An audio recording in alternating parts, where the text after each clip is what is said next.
Just want to welcome everybody online and with us that we're going to get started with our teaching on the biblical calendar. And I was just sharing that this is a passion of mine. I've been studying this for probably 6 years now. It keeps adding up. So I've put a lot of time and effort, and it's really my passion. So hopefully that comes across and everybody has a better understanding after hearing this of what God's calendar is biblically. So we're going to go ahead and get started. Let me pray first. Father, we come to you. We just give you honor and glory. And Father, any words that I speak that aren't of you, just erase them from memory. Anything that is of you, Father, just let it take root.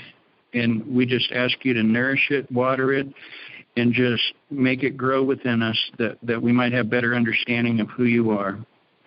And we just ask the Holy Spirit to come and join us, that we just want this time to be blessed, and we want to just understand you better, Father, by studying your word. In Yeshua's name, amen. So we're going to start the biblical calendar, and we're going to start in Leviticus 23:1. And as everybody's getting there, there's a lot of different interpretations of this, I'll call it, or ideas of when the calendar starts, when a month starts. Mostly people will agree that a day starts at sundown biblically, and we'll cover that in just a few minutes. But as far as the months, there's a lot of different interpretations as far as, does it start at a crescent moon? Does it start at a dark moon? Does it start at whatever? And hopefully by studying the Word tonight, we'll answer these questions. And I definitely have a strong opinion on it, but I want to say that I always can be corrected if anybody finds anything, and I want to be corrected if I'm not seeing this correctly. So if anybody comes up with anything different, if they would share that, because like I said, this is my passion. So Leviticus 23:1, it says, and I'm just going to use the Hebrew names, if that's okay. If you don't know what they are, just let me know. But I think we can deal with that now. And Yahweh, which is God, spoke to Moses, saying, "Speak to the children of Israel and say to them, the appointed times of Yahweh, which you are to proclaim as set-apart gatherings. My appointed times are these." And then we've studied this before. The first one is in verse 3. It's the Sabbath. The second appointed times, verse 5, is Passover. The third one is unleavened bread in verse 6. In verse 10, it's first fruits. In verse 15 to 22 is Pentecost. Verse 24 is the sixth, which is trumpets. The seventh one is verse 27, which is Yom Kippur, or Day of Atonement. And the eighth one is verse 34, which is Tabernacles, or Sukkot.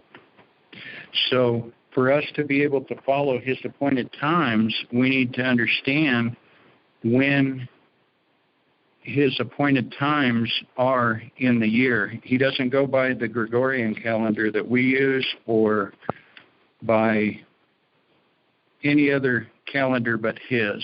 And again, we don't want to follow traditions of men. We want to follow God and his word. So with that said, in Leviticus 23:5, just so we notice, it says in the first new moon. A lot of translations will say month. But it says in the first new moon, on the 14th day of the new moon, between the evenings, is the Passover. So how are we going to know if we're using a Gregorian calendar and you don't see that on that calendar? How do we know when Passover is? And this is what I hope to help you understand tonight.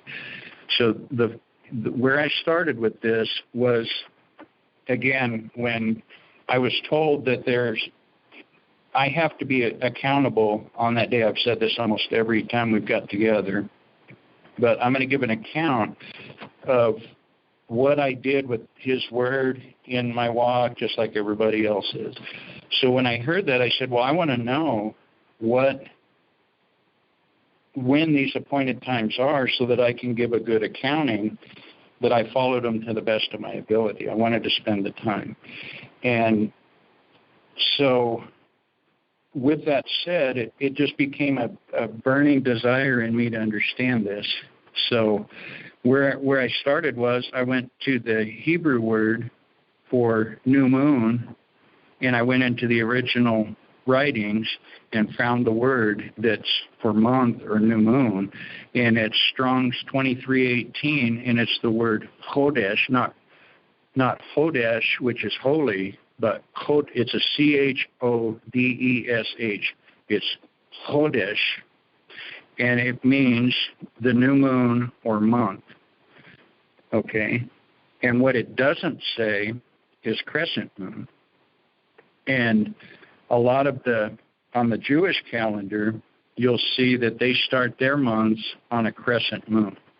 And one thing that I want to point out is we need to remember that there's a lot of different false god worship back in the day, and moon worship was one of them. That's where we get the name Monday, is for moon day. Sunday, sun worship day. We've covered that, okay? So when I think God can be completely clear on this, and when he doesn't say crescent moon here, it would be so easy for him to say crescent moon, look for the crescent moon. And when we get into when he does establish his year biblically, we'll speak some more on that. But just notice that it does not say crescent moon. It says chodesh. The word for crescent is Saharon. So if you go to the original writings, each one of these verses where it says on the first new moon on the 14th day or on the 15th day or on the whatever day it is, it's the word chodesh. So that's just the new moon or month. And if you think of a new moon, it's a dark moon. You can go to the NASA website and that brings me to another point of the blood moons. I don't know if everybody's heard about the blood moons and all that. Well, the guy that started the blood moon theory, that did the research, said, I went to the NASA website and studied these things out, and this is what I found. So I thought, oh boy, I got somewhere to go. So I went to the NASA website, and what they call a new moon is a dark moon, not a crescent. Okay, and any way that you look at this, keep in mind that we're going to focus on the dark moon, because if you start with the dark moon, everything falls into perfect place for a biblical month. The verse that says nobody knows the day or the hour when the rapture is going to happen, well, the reason why is sometimes around the new moon, it can be dark for 2 or 3 days. So if you're not paying attention, you don't know, is it this dark moon night, this dark moon night? If you're not paying attention, you don't know. But any other night, you can see the moon. And you can learn, because that's what I've learned to do, is to look at the moon and say, what biblical day is it? Okay. So if we want to know, and we have studied the trumpets before, and we know biblically that's when, and we're going to go over this just briefly at the end, that's when the resurrection or rapture we're expecting.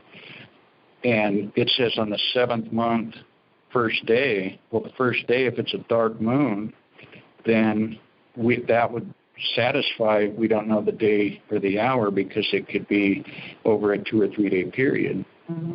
That dark moon, even though it's not dark, it's only dark for a few seconds. It's only full for a few seconds, because it's constantly moving all the time. But when it hits that exact time of darkness, complete darkness, even though we look up and can't see it, doesn't mean there's not a little bit of light on one side or the other. Okay, so keep that in mind. Okay, so we're going to get started now. How do we know when the days or months of the year start? So let's go to Genesis 1, 14 to 16, and we'll get a definition of what God says he put the moon and everything in the sky for. So that's Genesis 1:14 to 16. And Elohim, which is another name for God, said, "Let lights come to be in the expanse of the heavens to separate the day from the night, and let them be for signs and appointed times." A lot of translations will say seasons, but it's appointed times in the original Hebrew, "and for days and years. Let them be for lights in the expanse of the heavens to give light on earth." And it came to be so. And Elohim made two great lights, the greater light to rule the day and the lesser light to rule the night, and the stars. Okay, and this is where my study took me, is the greater light day, lesser light night. That's pretty obvious. And it says, "and the stars." It took me probably 3 years to figure that part out. How do I know? Because, well, I'll get into that a little bit later. So the days are obvious, are controlled by the sun. Sun comes up, that's considered daylight, daytime. Okay, the months are by the moon, or the moon cycles. Okay, and the years are by the stars. So what we do is we follow what God created, and then we know that we can be on his calendar. Okay, because he said he put them in there for appointed times. So if we look at those and figure it out, then we'll be on his time frame. Okay, and the definition of day biblically, and we've covered this I think before, but I'll just do it real quick in Genesis 1:5. "And Elohim called the light day, and the darkness he called night. And there came to be evening, and there came to be morning one day." So it's evening is a biblical day starts, and until the next, and then there's daylight. And then in verse 8, for each day that he talks about in creation, it says the same thing in verse 8. "And Elohim called the expanse heavens, and there came to be evening, and there came to be morning the second day." So you can just follow that through. So it's evening, sundown, and then it goes to the next morning. So that's a biblical day, is evening to evening. Okay, so we've covered that one. The definition of a month we find in Exodus 12:1 through 2. "And Yahweh spoke to Moses and to Aaron in the land of Egypt, saying, This new moon is the beginning of new moons for you. It is the first new moon of the year for you." Okay, so he's establishing his beginning of the year. And then if we just, and again, we're back to this is the same Hebrew word where it says new moons. It's the same as Leviticus 23:5 for the appointed times. It's Chodesh. Again, Chodesh, Strong's 23:18. So it's using the same word in the appointed times verses, Leviticus 23, and when he's setting his time frame for his year to start. Okay? So the definition of the year, when does it start? Starts in the next verse 3. "Speak to all the congregation of Israel, saying, On the 10th day of this new moon, each one of them is to take for himself a lamb according to the house of his father, a lamb for a household. And if the household is too small for the lamb, let him take, and his neighbor next to his house, take it according to the number of beings, according to each man's need, you make your count for the lamb. Let the lamb be a perfect one, a year-old male. Take it from the sheep or from the goats, and you shall keep it until the 14th day of the same new moon. Then all the assembly of the congregation of Israel shall slay it between the evenings. They shall take some of the blood and put it on the doorposts and on the lintel of the houses." So we're talking about Passover time. And if we look at when is Passover celebrated, it's always in the spring. It's always in March, April on the Gregorian calendar. So if you remember on the first four the feast days, Passover is on the 14th day, what we just said. Unleavened bread is the next day, first fruits. And this is all talking about Jesus' death, burial, resurrection, the giving of the Holy Spirit is Pentecost. The trumpets is the resurrection or rapture. Yom Kippur is the Day of Atonement when evil's dealt with. And Tabernacles is the beginning of the second year reign. It's also Yeshua's birthday, and it's when eternity starts. So those are appointed times. So if we want to get in line with these and not miss something, we need to know what day these things are going to happen on, so we can look forward to it and know that we know, not because someone said, but because the Word says. Okay? So it's an appointed time. The days, sundown to sundown, dark in the evening, darkness to light. Okay, so this is going to be the pattern, is darkness to light. Just like, we always talk about patterns. So it's going to be darkness to light, back to darkness. That's a day. So a month, the definition, well, I'll just start with what I had. Jewish calendar, and a lot of believers say the first day is a crescent moon in the west just after sundown. Okay, and I disagree with this because the word crescent is only used in the word 3 times in the entire Old Testament. And if he wanted us to look for a crescent moon, he could have easily used it a 4th time and put it in Exodus when he was establishing his year. Instead of using the word Chodesh, he could have used the word Saharon, look for the crescent moon. But he didn't. He said Chodesh. So that's why I say we're not going to look for the sliver. We're going to look for the dark moon. And if you follow the pattern of the day in Genesis and creation, even before that, the earth was formed out of darkness, and then he said, light be. Okay. As believers, we're in darkness, and then we come into the light. Okay, so it's the pattern. It's the pattern over and over, darkness to light, darkness to light. Okay, so the 3 times, just so you know, if you want to go and study it, the 3 times in the entire Old Testament that the word Saharon is used, it's in Isaiah 3:16, Judges 8:21, and Judges 8:26. It's not used in Leviticus 23 or Exodus 12. And generally what was happening is in these verses is God was reprimanding the people for wearing crescent ornaments because there was moon worship going on at the time. So it's in a negative context that the word crescent is being used these 3 times, okay, that people are doing negative things. And if you want to do the Strongs, you can just look up crescent with the Strong's number 5469, and you'll be able to.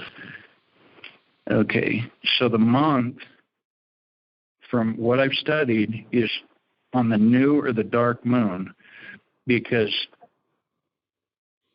you can easily get into there's star worship, there's all kinds of false gods that were going on. You need to keep that in perspective. So why would God tell us to look up in the sky at the beginning of each month and look for an object, a crescent, that he isn't happy with in these 3 verses? Okay, if we look up, all we can think about is him, because nothing's there. It's just the sky and the stars. So if we look up, we're not distracted by a moon. We're not looking for a moon. We're looking for him. Okay, so that's where I started getting excited at this point when I was studying this. I'm like, okay, this is making sense to me.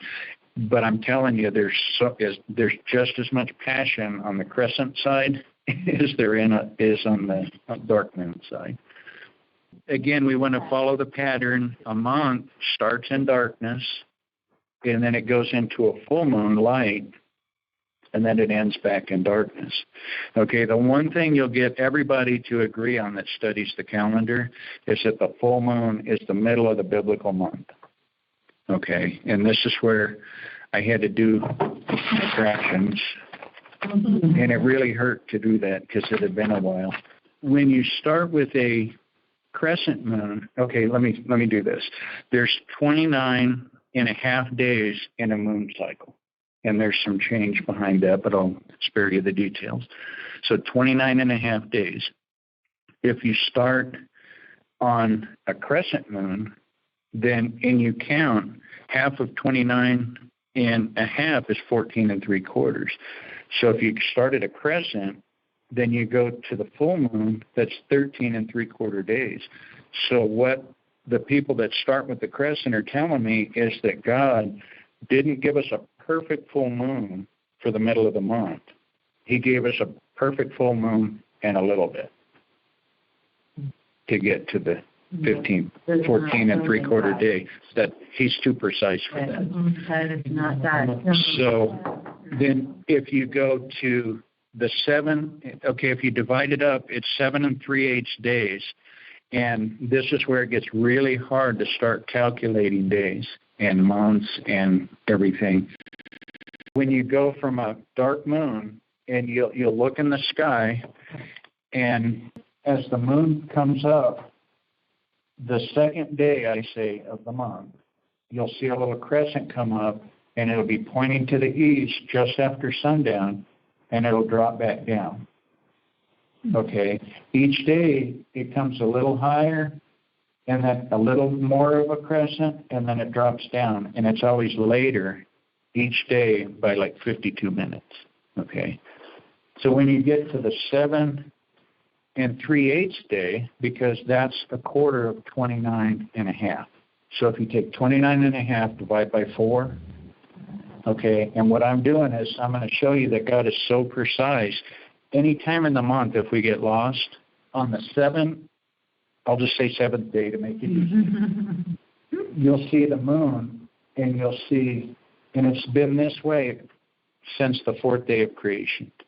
The same moon cycle, doing the same thing every month. You'll see a perfect half, right? Mm-hmm. And the one that's lit up is on the west.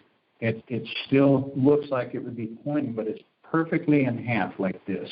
Mm-hmm. Lit up here, dark here. Mm-hmm. That's the first quarter. And you'll see it on a calendar.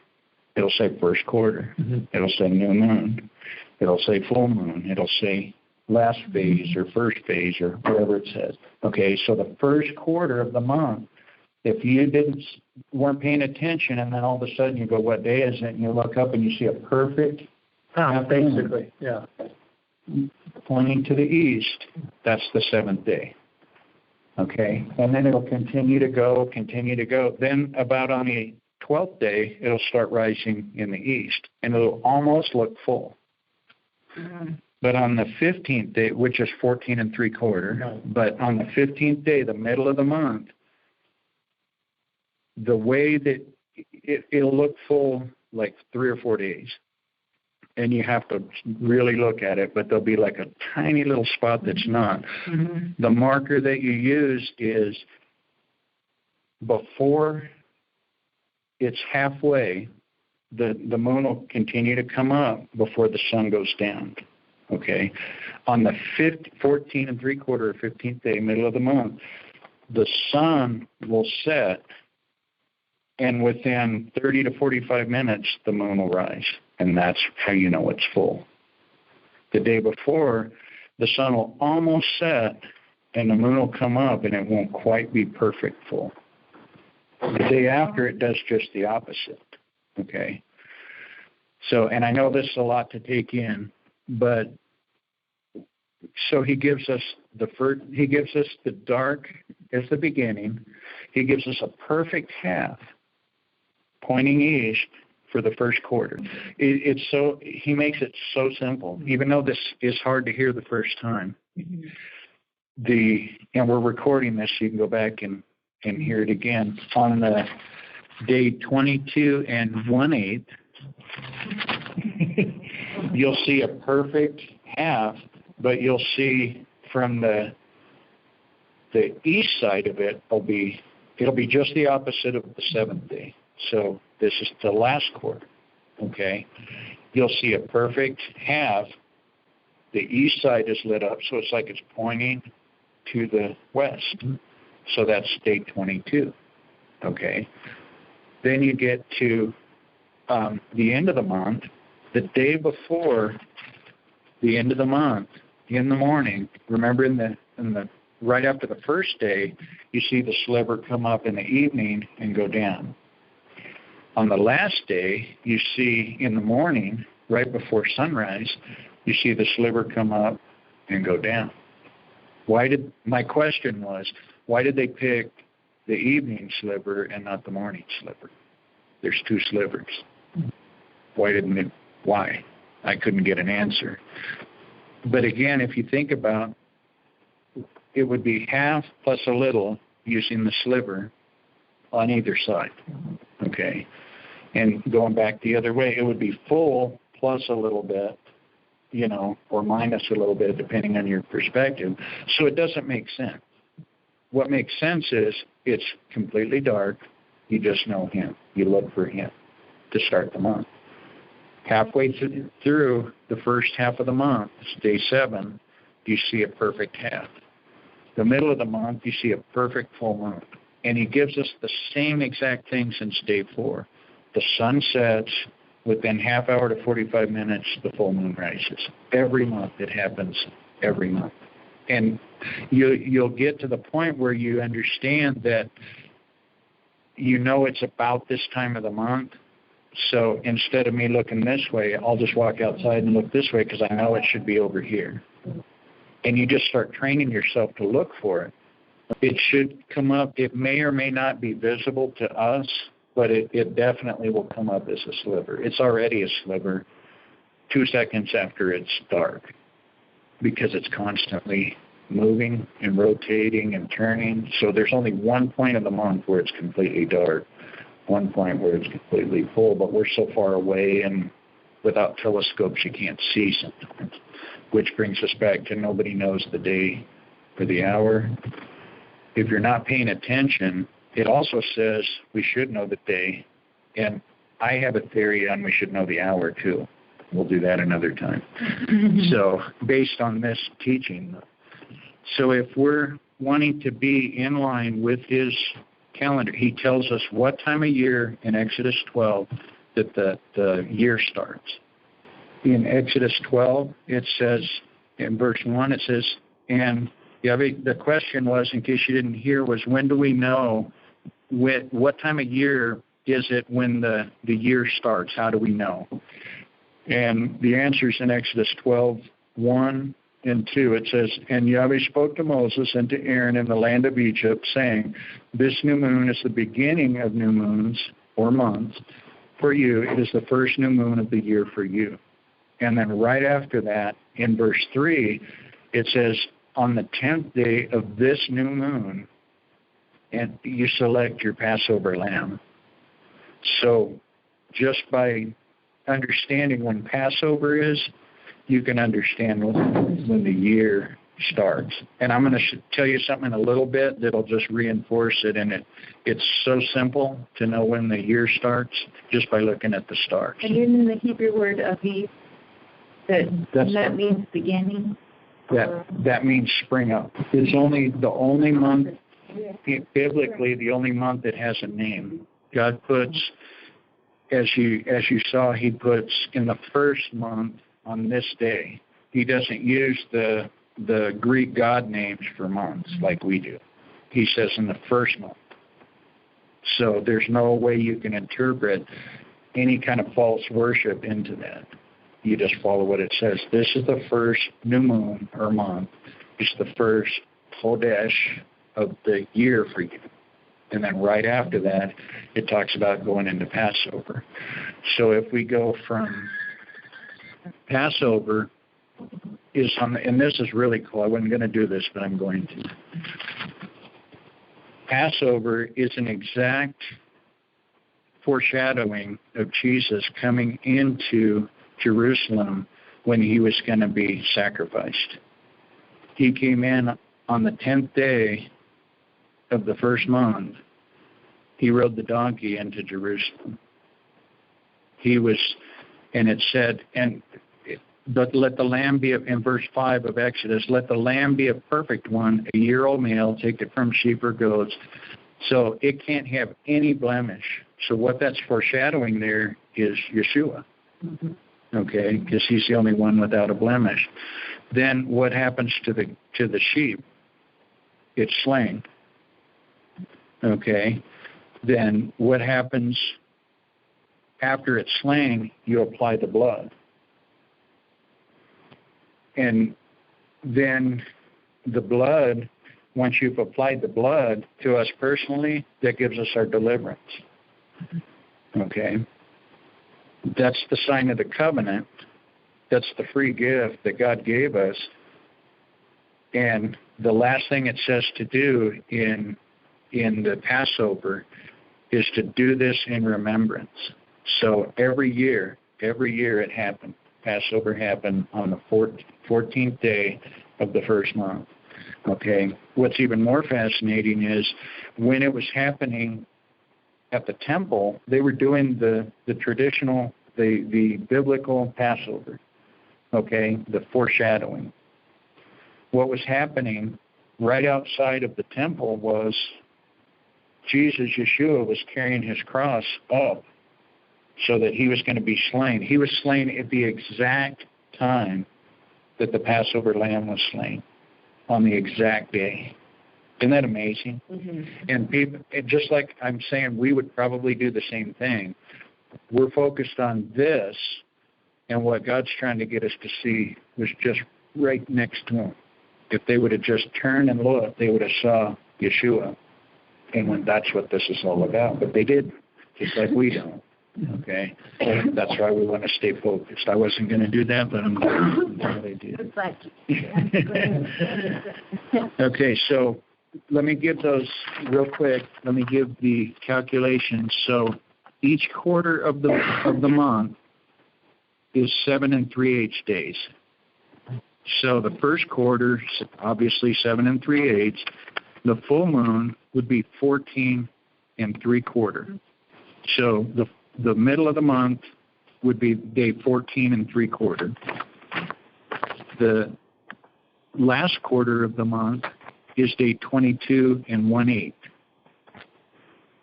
which brings us back to the dark moon, which is 29.5 days. You can go to the NASA website, or you can just Google what's the length of a moon cycle. And remember, God made it, and he made it 29.5 days long. He made the moon be halfway. He made the moon be full. He made it be halfway. So if we follow his month, okay, don't think month and days work together perfectly, because they don't. You have to have days be days, and you have to let months be months, and you have to let years be years. When you're doing biblical calculations, you can't fit any of this into our calendar. Mm-hmm. I've tried, and it doesn't work. It'll drive you crazy. Mm-hmm. So that's why I just wanted to go outside and look and say, this is the biblical day, so that I know on the day that it says that nobody knows, and we know Feast of Trumpets, and we're going to get to that in a minute, it tells you this is the day he's coming back at the sound of the last trump. Mm-hmm. And it makes perfect sense that he's going to come out of darkness, and all you're going to see in the sky is him. Why would there be a sliver moon that we go out and see a sliver, and then Yeshua appears over here and we're looking at a moon? It makes no sense. Mm-hmm. So we're looking up. The only thing we're going to see is Jesus at that trumpet. That makes sense. That sounds like God to me, not a sliver. Okay? Mm-hmm. Another reinforcement. But you can't have the 14th day. You can't have a full moon on Passover, because it's the day before the full moon. Because it's day 14 3/4, so it's past. Does that make sense? You start at a sliver and you count days, and you get to the 14th day, that's Passover. But the full moon's the next day. So it couldn't have been on Passover. Unleavened bread, yes. But this is a whole other thing that I've studied. So is there something in his teaching? Yes, because it's got a lot of people studying and looking up. So I say that's a good thing. But once all this is all said and done, and I've been told by numerous people to contact him and have him explain how it fit on these days when it didn't. If you go the Jewish calendar, it says Sukkot starts on a certain day.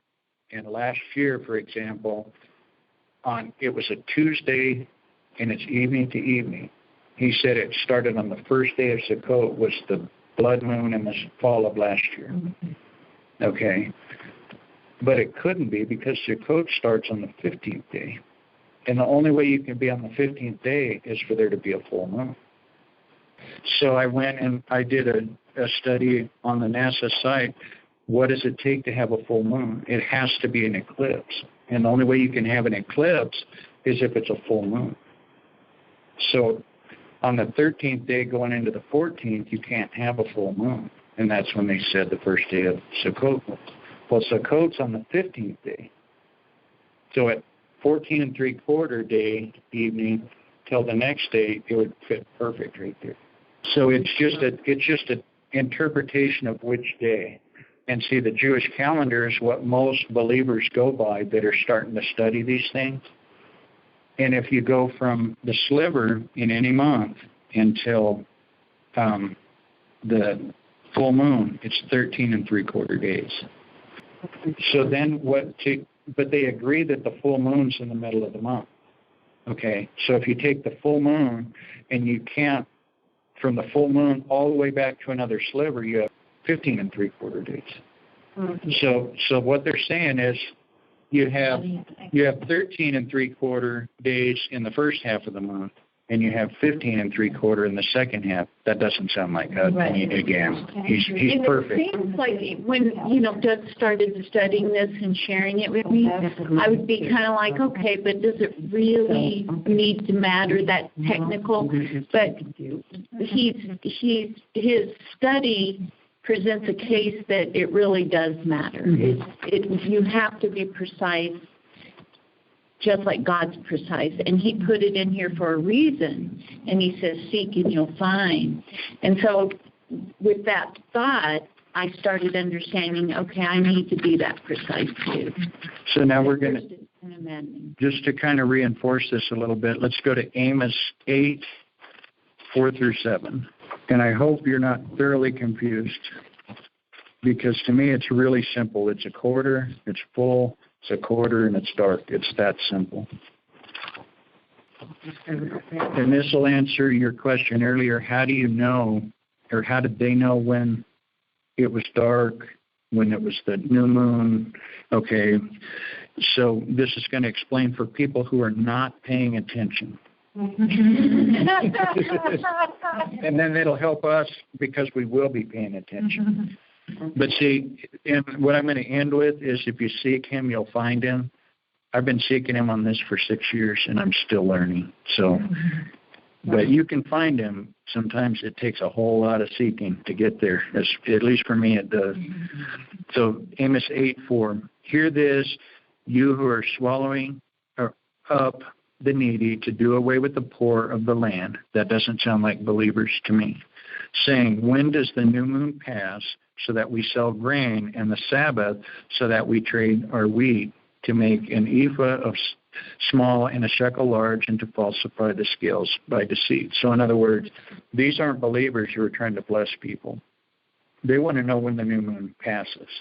Well, if you can look up and see a sliver, anybody can do that on any day. And if they're looking to see when it's over, because this particular Sabbath that they're talking about is the 7th month, first day. Okay, it's trumpets.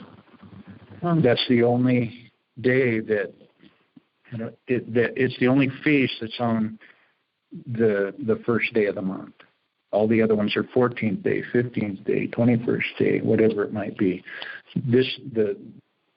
And it fits perfect because of what I said a minute ago with it's going to be dark in the sky, and Yeshua is going to appear at the sound of the last trump, and so it'll obviously be dark. If these were believers and they were following, they wouldn't ask this question. They would already know that the new moon is tonight because we've been counting days. We can all count to 29 and a half. So they would know, and I'm sure that somebody in their cities, villages, whatever they were, had the instruction to count the days. So everybody knew what biblical day it was. So they would do the feast, they would do the Sabbath. Everything would always be at the right time. So somebody had to have been designated to do that. But when you're speaking of somebody who's not a believer, when does the new moon pass? Well, if they can look up and see it, they wouldn't ask that question. But since it's dark moon, they're asking that question, when is the crescent going to appear so that we know the new moon is past and we can start selling again? Because remember, on the Sabbath, you shouldn't buy or sell. We studied that under Sabbath study.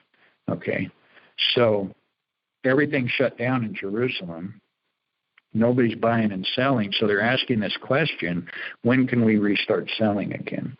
Does that make sense? Yes. Okay, so that reinforces to me that the dark moon is what they're looking at right here. Is that everybody good with that? Okay. So again, the following the crescent to me would be a tradition of men because it's not a perfect following of what God created. It makes sense in the fact that that's what they've done. But why did he, in Exodus 12:2, 1 and 2, why did he have to reset the biblical calendar? It's because they had been in Egypt for 480 years. They had no idea. They weren't allowed to do feasts. They weren't allowed to do these things. They had no idea.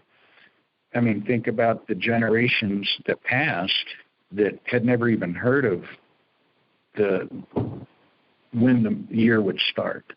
They're just in bondage and slavery. Day after day they're working, so they have no idea. So when God brought them out of Egypt, one of the first things he did was reset his calendar.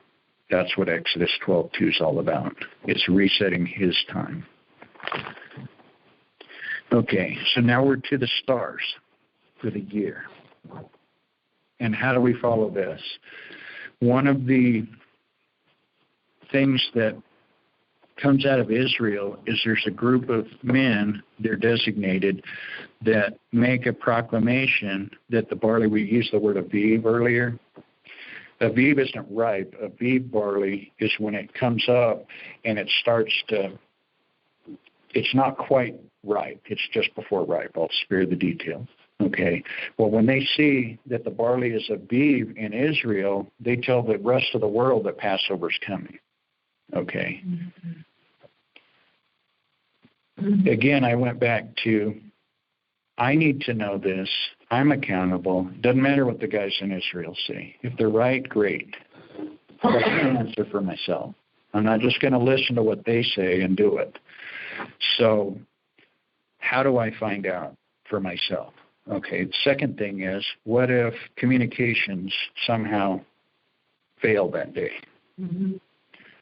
And they made the proclamation and we didn't hear it. And we missed Passover officially. Okay, well, I don't want that to happen to me. How can I know that it's Passover? And this is so simple. Okay, when everybody can see the Big Dipper, right, in the sky. Okay, so let me see where I start to where it'll make sense.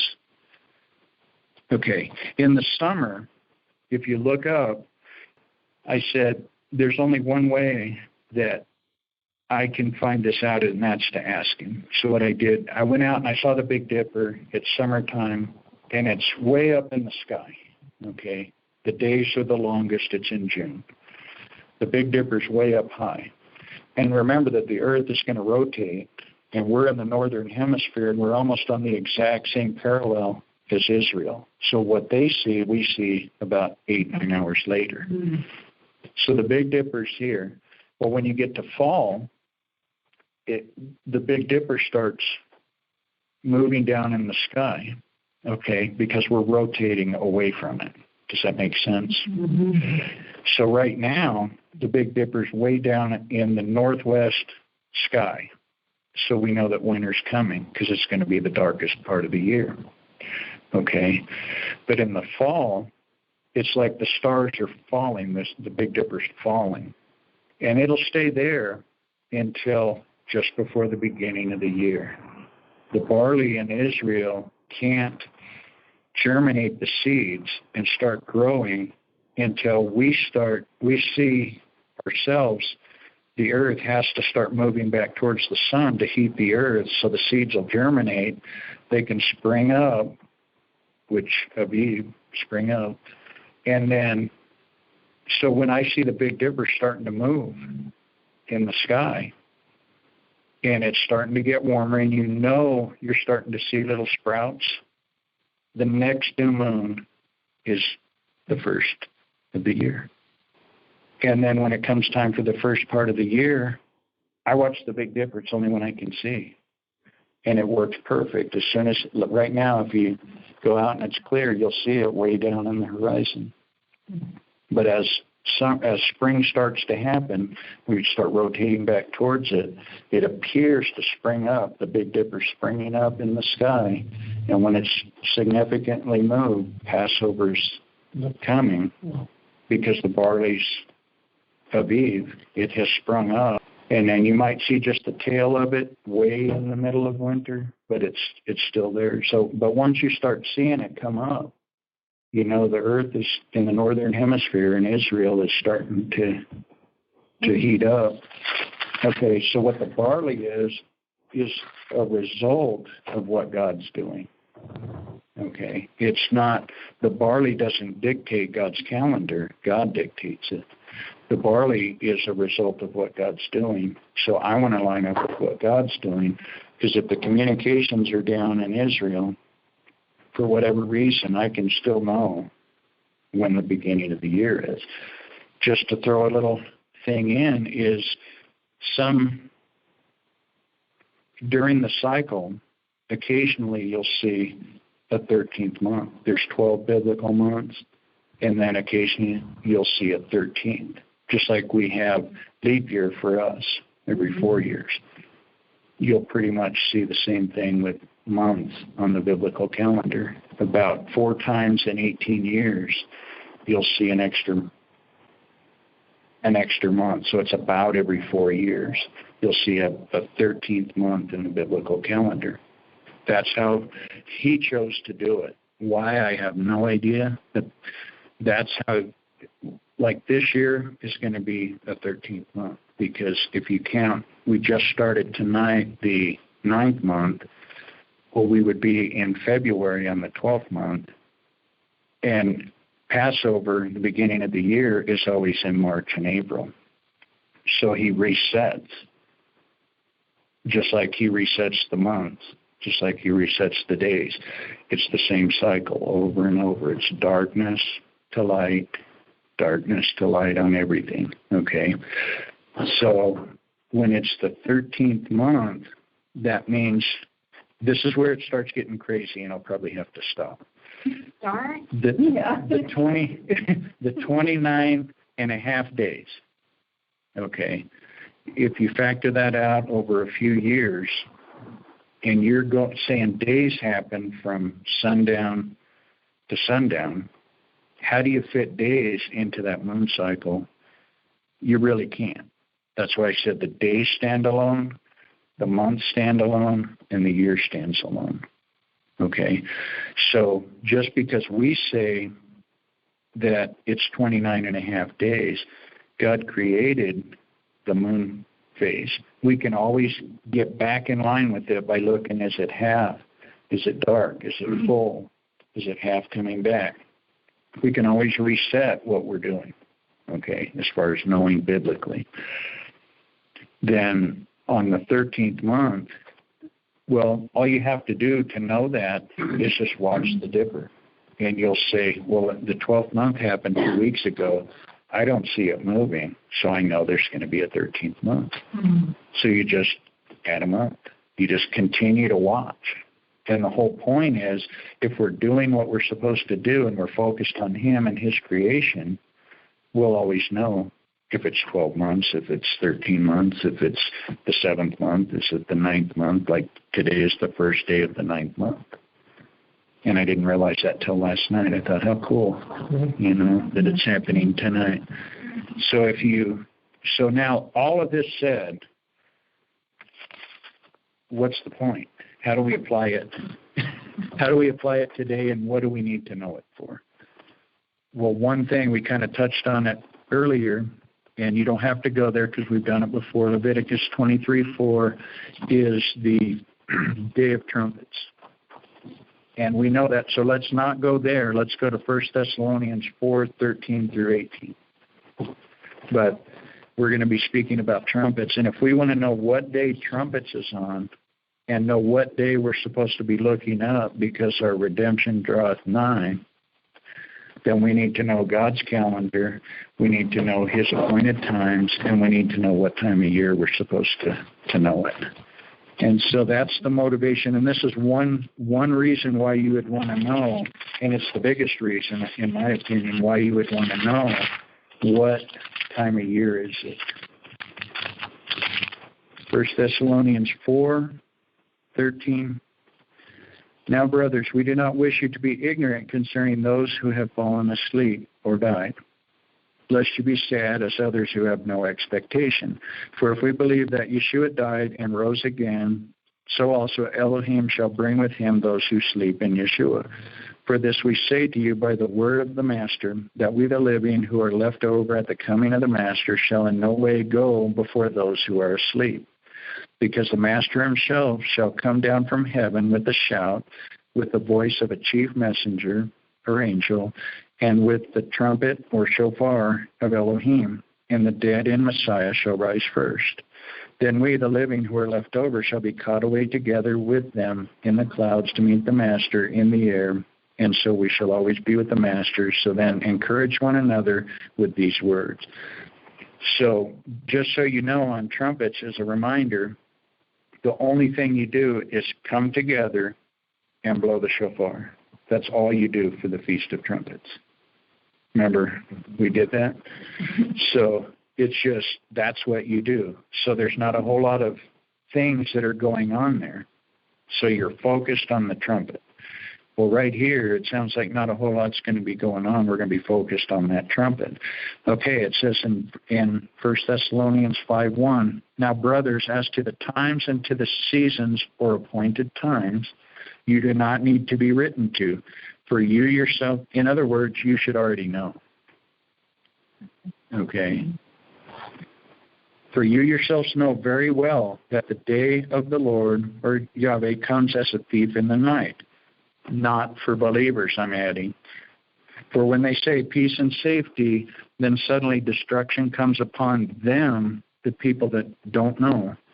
As labor pains upon a pregnant woman, they shall not escape. But you, brothers, are not in darkness, so that this day, one day, should overtake you as a thief. For you are all sons of light and sons of the day. We are not of the night nor of darkness. So then we should not sleep on that day. Okay, that's real important to know. We're speaking of the day. So then we should not sleep as others do, but we should watch and be sober. For those who sleep, sleep at night, and those who get drunk are drunk at night. But we who are of the day should be sober, putting on the breastplate of belief and love, as a helmet, the expectation of deliverance. In other words, that's when we get our salvation. On that day, and if you just follow it back, what's happening on that day is the trumpet sounds. Okay? Mm-hmm. So if we go to Matthew 24:29 to 31,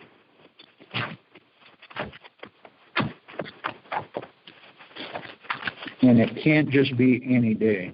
You'll hear that a lot, that you need to be right because Jesus could come at any time. Well, not according to the Word. The Word says he's going to come on a specific appointed time of God. So Matthew 24:29 to 31. And immediately after the distress of those days, the sun shall be darkened, and the moon shall not give its light, and the stars shall fall from the heaven, So literally what's going to happen on the day that he's coming back, we talked about there not being a moon. There won't be a sun starting at noon. It's going to be completely dark that day, starting at noon. Just like it was when he was on the cross. There was no sun.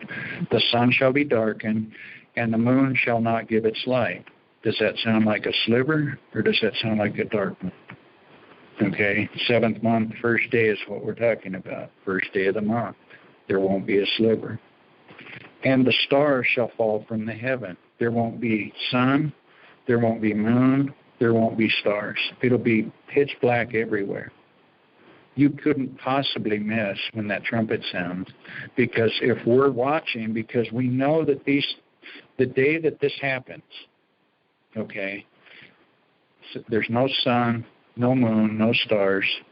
Why would we go to sleep or be drunk like the unbelievers? We know that day. That's why it says don't go to sleep that night. You're going to go out and you're waiting for the trumpet. Isn't that awesome? He tells us exactly when it's going to happen and how it's going to happen. So until you see a day when there's no sun, no moon, and no stars, he isn't coming. But the day you see that, we're excited, right? That's the day. And it's only going to happen on the 7th month, first day. So I started this with how do we apply today all of this that I've just shared with you. That's one way, and that's the ultimate way, is to know when he's coming. I do want to agree with the word that nobody knows the year. That's how I agree where it says nobody knows the day or the hour. But in Hebrew thinking, and I know you've heard this at Olive Tree, Hebrew thinking, Greek thinking is it's either this or this, okay? It's either, when it's talking about this, nobody knows the day or the hour, but in Hebrew thinking, it's nobody knows the day or the hour, but you should know the day or the hour, okay? So it's a different way of thinking. We've been taught in a Greek system. So if we change into a Hebrew way of thinking, we say nobody knows the day or the hour. That's true, because we don't know the future day and hour.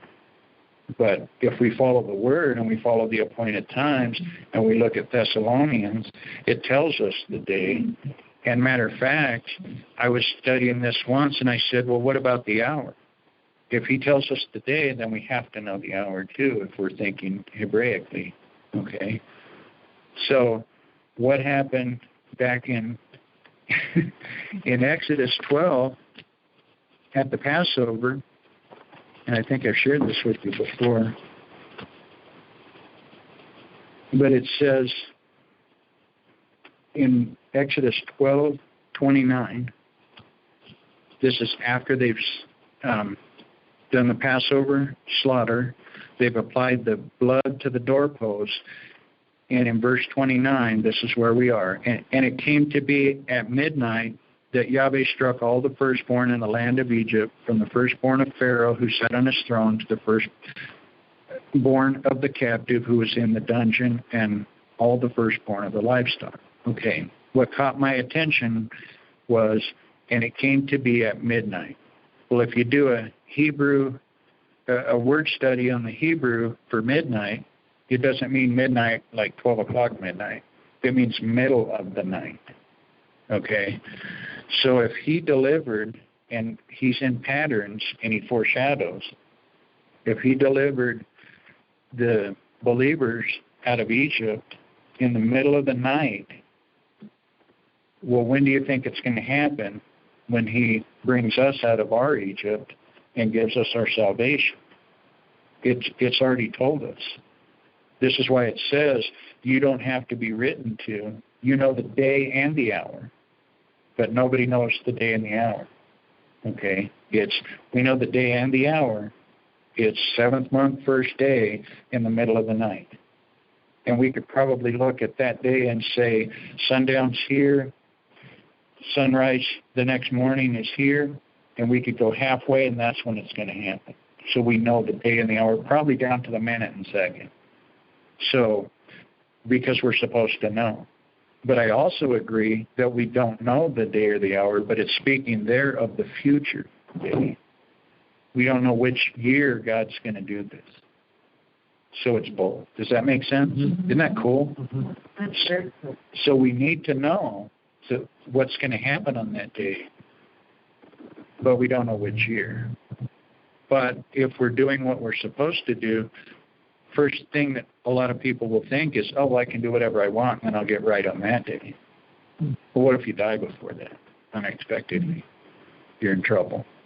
You should always always walk it out by following the Word, following the instruction. But we know, and this is just one way we can apply it, and why it mattered to me that I knew the exact day, and I knew based on His calendar, based off His Word, what day is the 7th month, first day. That was my motivation. I don't want to be looking on the wrong day. And as I started studying this and getting the calendar down, that's when He showed me the rest of it about, the day and the hour. Okay? You know which day because it's a dark moon, because it says right there in Matthew, the sun won't give its light, the moon won't give its light, so you know that it's going to be on a dark moon. It has to be. Okay? So anyway, that's pretty much what my study is, and we can do a little bit more. And what I'll try to do is put some notes together for everybody so that you can have something to refer back to. But hopefully I didn't confuse you. I know there was probably times where it was like, what's happening? But hopefully by the end it came together as why. And then if anybody wants to do it individually, again, we can do that. So what I want to encourage everybody with as we close is these last couple of verses. And this one's Deuteronomy 4:29, and I kind of hit on it a minute ago, but Deuteronomy 4:29, but from there you shall seek Yahweh your Elohim, and you shall find when you search for Him with all your heart and with all your being. Okay, that's what He put on me to do this study. This is just my passion, and what I would encourage you with is find out what your passion is so that He can share it with you, and then you can share it with us, because we all want to bless each other and be, the more that we know Him and the more that we study these things out, and as a group, we'll all just be that much more biblically sound, because whatever is taught, we all need to, like we said before, we need to study it out for ourselves, that we know, not because I studied it or spent my time. And like I said when I started, if somebody sees something different or has somebody I can speak to that sees it differently, I would love to sit down with them so that I can be taught. I want to always be humble and say that I can be taught. And because there's so much in this Word that I don't know, and that's true of all of us. No matter how long we study, we just have this much truth. And the other verse that I was going to share, verses Proverbs 8:17-21. I love those who love me, and those who earnestly seek me do find me. Riches and esteem are with me, enduring wealth and righteousness. My fruit is better than gold and fine gold, and my increase than choice silver. I walk in the way of righteousness in the midst of the paths of right ruling, to bestow substance on those who love me, and to fill their treasuries. So what I took out of this, He puts a burden on you, a passion, and you go after it with every part of you. He tells you, I'm going to be there, and I'm going to give you what it is that I'm putting that burden on you for, whatever it might be. So take those verses and apply that to anything He might want you to study or want you to do, a calling or anything, and bring yourself back to these verses, because that should be so encouraging if you hear the call and you follow Him He'll give you everything you need. That's what I get out of those verses. So that's what I wanted to close with. So, Father, we thank you for your time tonight. Again, if any of my words are not true, Father, just let them be forgotten. Let them be erased from memory. Anything that is of you, Father, let it take root. Let it be watered and nurtured, that it can be expanded on. That I just thank you for blessing us with your word and who you are. And thank you, Yeshua, for what you did on the cross. Without you, none of this would matter. But because of you, it all matters. You are the living word. And we thank you for who you are. We thank you for blessing us with this time. In Yeshua's name, amen.